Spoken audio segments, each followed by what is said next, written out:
एक तरीका। डेंटिस्ट्री बहुत बड़ी फील्ड है। डेंटिस्ट्री में बहुत रूटीन डेंटिस्ट्री होती है, जिसमें हम लोग बोलते हैं कि दांत निकालना, दांत लगाना, दांतों में फिलिंग भरना, चांदी भरना, ये एक बहुत रूटीन डेंटिस्ट्री होती है। डेंटिस्ट्री आज की डेट में बहुत एडवांस हो चुकी है। मैं कुछ आपको डेंटिस्ट्री के एडवांस्ड जो ये होते हैं पहलू है, मैं उनके साथ में आपको अवगत कराना चाहता हूं। एक होता है, हम सभी लोग सुनते हैं दांतों का रूट कैनाल ट्रीटमेंट हम लोग करते हैं, लेकिन दांतों का रूट कैनाल ट्रीटमेंट पहले जितना तकलीफदायक पेशेंट और डॉक्टर दोनों के लिए हुआ करता था, ये आज के समय में उतना ही फास्ट और एडवांस हो चुका है। हम पहले काफी सारा डेंटल रूट कैनाल ट्रीटमेंट का काम जो था, ये हम लोग हाथों से करते थे, लेकिन अब ये हम लोग मशीन्स और मोटर से करते हैं, जो कि पेशेंट के लिए भी और हमारे लिए भी, हम दोनों के लिए ये बहुत इजी काम हो जाता है, बहुत कंफर्टेबल हो जाता है प्रोसीजर वाइज और पेशेंट को उनके कंफर्ट वाइज। इसके साथ में एक चीज जो मैंने लिखी यहाँ पे, rubber dam isolation. Rubber dam क्या चीज होती है, ये मैं आपको उसका फोटो दिखाऊंगा बाद में, आपको इसके बारे में एक विस्तार में बताऊंगा। दूसरी चीज होती है कॉस्मेटिक डेंटिस्ट्री। कॉस्मेटिक डेंटिस्ट्री काफी समय से, काफी पहले से चल रही है, लेकिन कॉस्मेटिक डेंटिस्ट्री के मटेरियल्स जो पहले यूज हुआ करते थे, उसमें उतनी स्ट्रेंथ नहीं हुआ करती थी। फिलिंग्स करने के बाद में, कैपिंग्स करने के बाद में दांतों के ऊपर में ये दांत ये निकल जाता था, टूट जाता था। मगर अब साइंस इतना एडवांस हो गया है, हमारा मटेरियल साइंस इतना एडवांस हो गया है कि नए मटेरियल्स जो डेवलप हुए हैं वो हाई स्ट्रेंथ है, कम थिकनेस में बनते हैं, जिससे कि हमको जब आपको दांतों के ऊपर उसको लगाना पड़ता है, तो दांतों को हमको घिसाई जो बोलते हैं वो बहुत मिनिमल लेवल पे करना पड़ता है, और ये हाई स्ट्रेंथ मटेरियल होते हैं। तीसरी चीज होती है डिजिटल स्माइल डिजाइनिंग। काफी बार लोगों को अपनी स्माइल पसंद नहीं आती है। बच्चे हो गए जिनके टेढ़े मेढ़े दांत होते हैं, या बड़े हो गए जिनके दांत टेढ़े मेढ़े हो गए हैं, उन लोगों को अपनी स्माइल अगर पसंद नहीं आ रही है, तो बहुत लोग बोलते हैं कि हमको अगर स्माइल ठीक करना है तो ये बहुत लंबा प्रोसीजर रहेगा, बाद में कैसा दिखेगा ये हमको पता नहीं होता है। डिजिटल स्माइल डिसाइडिंग हमारा वो प्लेटफॉर्म है जिसमें हम लोग ट्रीटमेंट के पहले आपकी स्माइल आपको कैसे दिख सकती है, ये हम पेशेंट को पहले से बता सकते हैं। इसमें कुछ एक्चुअल वर्क होता है जो कि दांतों को बिना छेड़े किया जाता है, और कुछ डिजिटल वर्क होता है जो कि हम डायरेक्टली कंप्यूटर के ऊपर में, कंप्यूटर स्क्रीन के ऊपर में आपको डिमॉन्स्ट्रेट कर सकते हैं।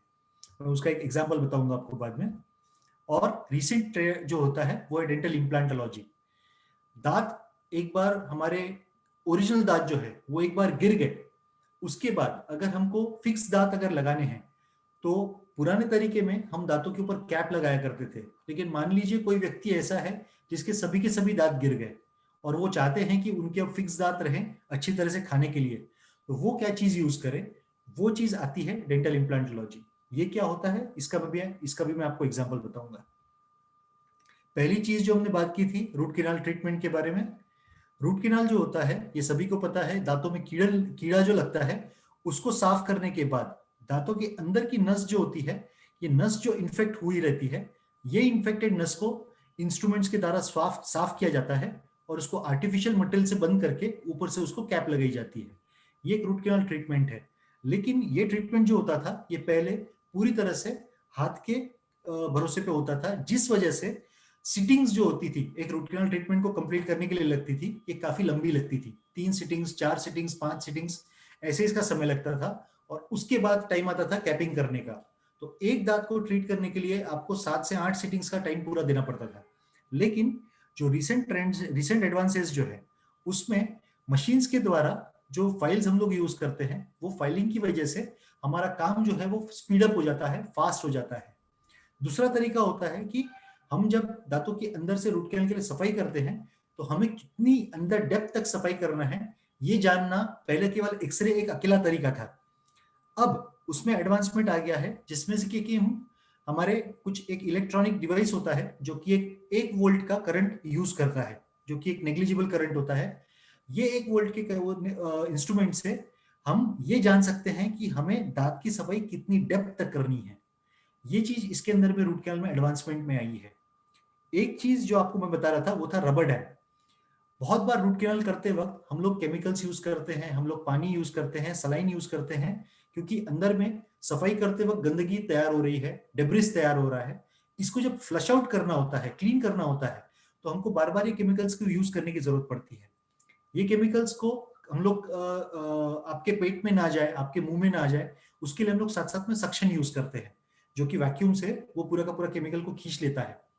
ये रबर डैम जो है, ये रबर डैम आपका उस दांत को इस तरह से आइसोलेट करता है कि हम कितना भी केमिकल, कितना भी फोर्स से यूज करें, ये आपके मुंह के अंदर या आपके गले के अंदर ये बिल्कुल नहीं जाएगा। सो ये एक चीज जो होती है, या पेशेंट को कंफर्टेबल हो जाता है, क्योंकि कुछ लोगों को हमारे केमिकल से, उसके टेस्ट से, उसके स्मेल से एक बोलते हैं मितली आती है, एक वॉमिटिंग सेंसेशन आता है, वो चीज इससे पूरी तरह से कंट्रोल हो जाती है। तो खासकर उन पेशेंट्स के लिए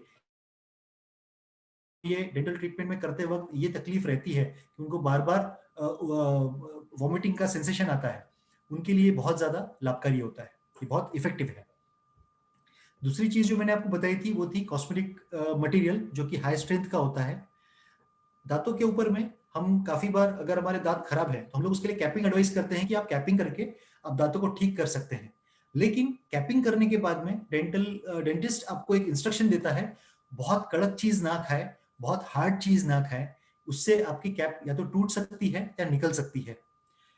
उसके अलावा अभी जो ट्रीटमेंट्स आए हैं जिसमें कि हम लोग कॉस्मेटिक कैपिंग उसकी करते हैं, लेकिन ये इतनी पतली होती है कि ये इसका थिकनेस होता है आधे मिलीमीटर से 1 मिलीमीटर। 1 मिलीमीटर में आपको बहुत बहुत बड़ी थिकनेस की बात कर रहा हूँ, लेकिन उसका मैक्सिमम थिकनेस जो होता है ये 0.4 से लेके 0.6 मिलीमीटर की थिकनेस का ये मटेरियल बनता है। और ये मटेरियल जो होता है, ये मटेरियल आपके दांतों के ऊपर चिपका दिया जाता है। ये चिपकने के बाद में आप इससे कुछ भी खा सकते हैं। मैं ऐसा नहीं बोलूंगा कि ये कभी टूटेगा नहीं, दांत टूट सकता है तो कोई भी चीज टूट सकती है, लेकिन एक जनरली हम जो बोलते हैं कि आपकी कैप निकल जाएगी या आपका ये फीलिंग टूट जाएगा, ये उस स्ट्रेंथ को दांत के लेवल तक के उसको मेंटेन करके रखता है। सो ये हम दांत को जब इसको दांत के ऊपर चिपकाते हैं तो दांत टूट जाएगा, ये दांत के साथ नहीं टूटेगा, ये दांत के साथ टूट सकता है, अलग से निकल जाएगा, उतना उसका स्ट्रेंथ होता है। So it is equal to strength of a tooth. ये मटेरियल का ये एक एडवांटेज ही आया है। तीसरी चीज जो मैंने आपको बताई थी, डिजिटल स्माइल डिजाइनिंग।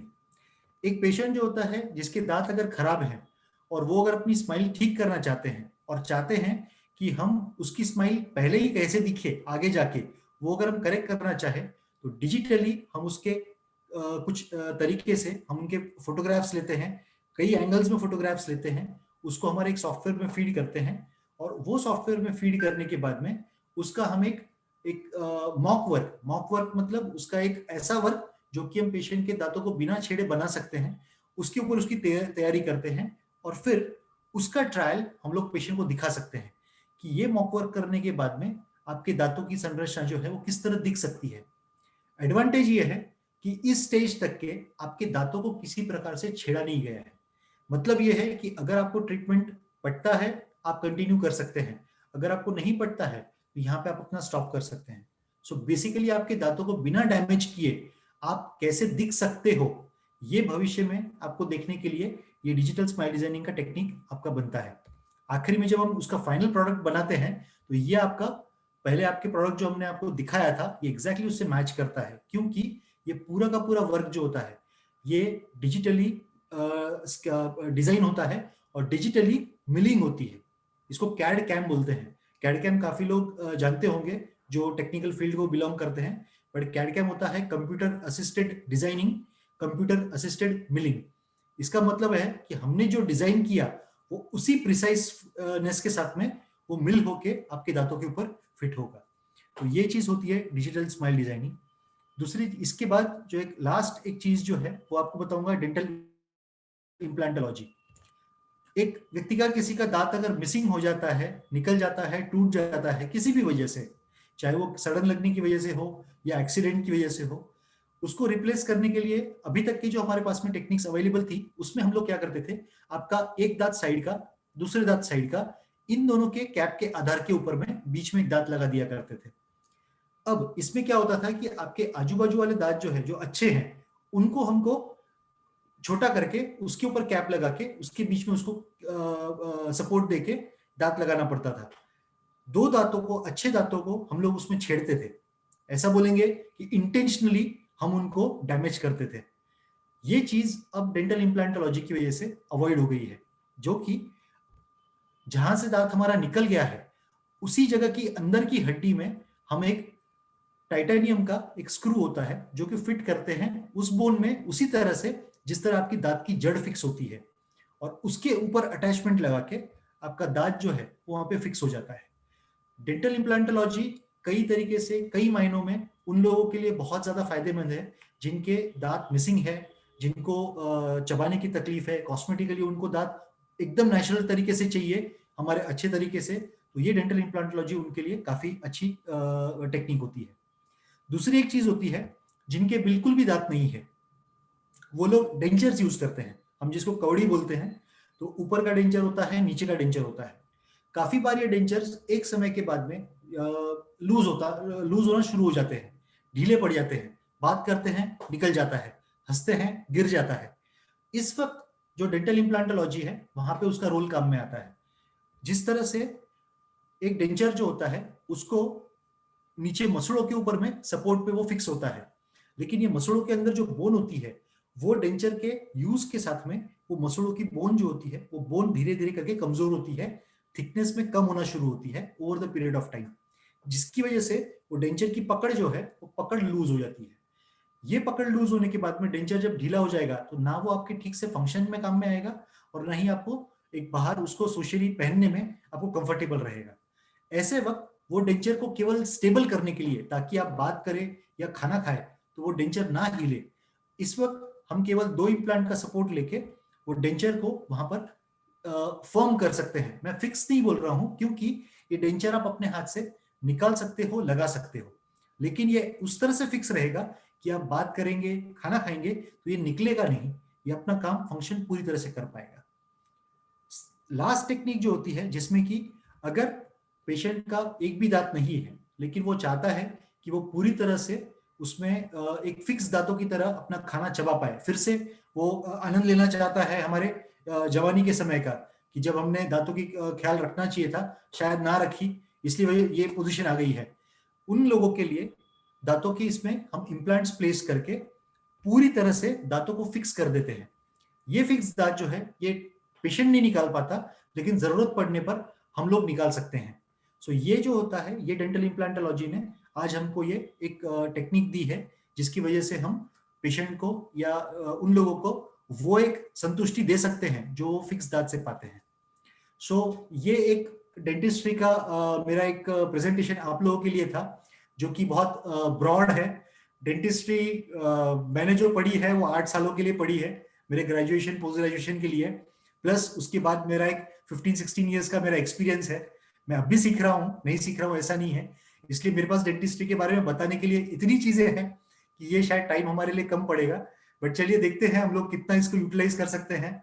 आप लोगों के जो भी क्वेश्चंस हैं मैं वो आपको आंसर करने के लिए आपको रेडी हूँ। सो